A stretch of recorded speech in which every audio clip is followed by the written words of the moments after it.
France બિહારમાં વિસાવદર વાળી થઈ ગઈ છે.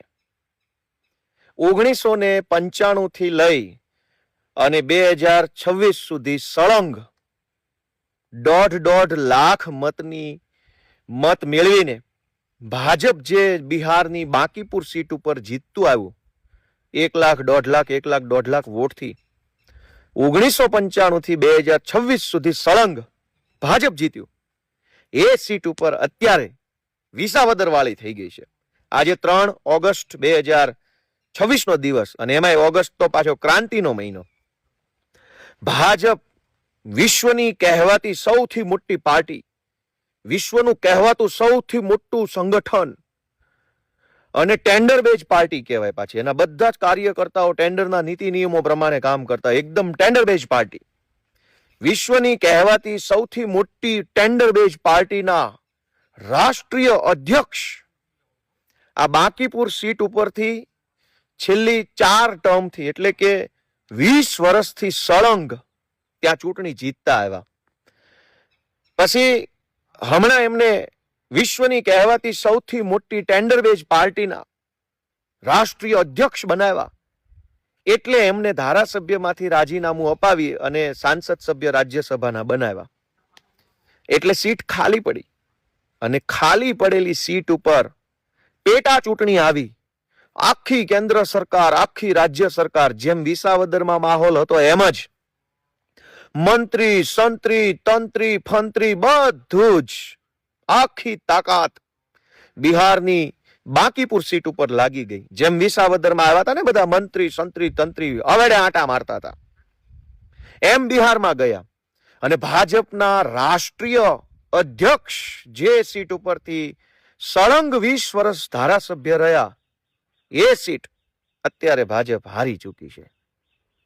એટલે વિશ્વની કહેવાતી સૌથી મોટી પાર્ટીના રાષ્ટ્રીય અધ્યક્ષના ગઢમાં બિહારની જનતાએ ગાભા કાઢી નાખ્યા છે. એ બદલ દેશવાસીઓને હું શુભેચ્છા પાઠવું છું.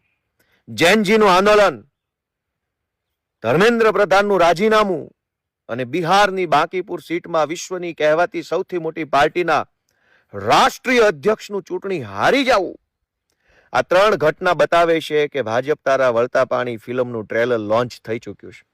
આવનારા દિવસોમાં આખું પિક્ચર દેશની જનતા સમક્ષ આવવાનું છે. દેશવાસીઓને શુભેચ્છા. સત્તાનું અભિમાન કોઈનું ક્યારેય ટક્યું નથી અને ટકશે નહીં. પ્રશાંત કિશોર બિહારની પેટા ચૂંટણી જીતી ચૂક્યા છે. ફ્રાન્સ, એને હું શુભેચ્છાઓ પાઠવું છું. અને જેમ આપણા સૌના આદરણીય મોદીજીએ એના બધા જ અભણ લોકોને કીધું કે ભાઈ વિડીયો બનાવવાનો છે, તો 2 દિવસથી જોઉં છું વાંચીને વિડીયો બનાવે છે. અને પાછો આમ ઇન્સ્ટાગ્રામના ઊભા ફોર્મેટમાં. એટલે મેં પણ હવે પ્રધાનમંત્રી શ્રીનો સંદેશ જે હતો એને મેં જરા ગંભીરતાથી લીધો.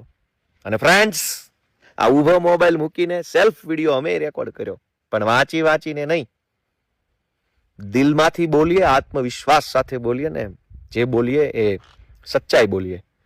ભાજપના અનેક મંત્રીઓને ઉપરથી કહેવામાં આવ્યું કે વિડીયો બનાવો, તો મારા બેટા આમ વિડીયો બનાવે. આજ રોજ પ્રધાનમંત્રી શ્રીએ પછી ઘડીક ઉપર જોઈ લે એટલે કોઈને ખબર ના પડે. એટલે હવે આપણે તો ડફોળ છીએ, આપણને થોડી ખબર પડે. પ્રધાનમંત્રી શ્રીએ દેશના વિદ્યાર્થીઓ માટે પેપર લીકનો જે કાયદો બનાવ્યો છે, એ પેપર લીક, અલ્યા તારું પેપર લીક કરું. એટલે દોસ્તો, ફ્રેન્ડ્સ, બિહારથી બહુ સારા સમાચાર આવ્યા છે. બધાને શુભેચ્છા પાઠવું છું.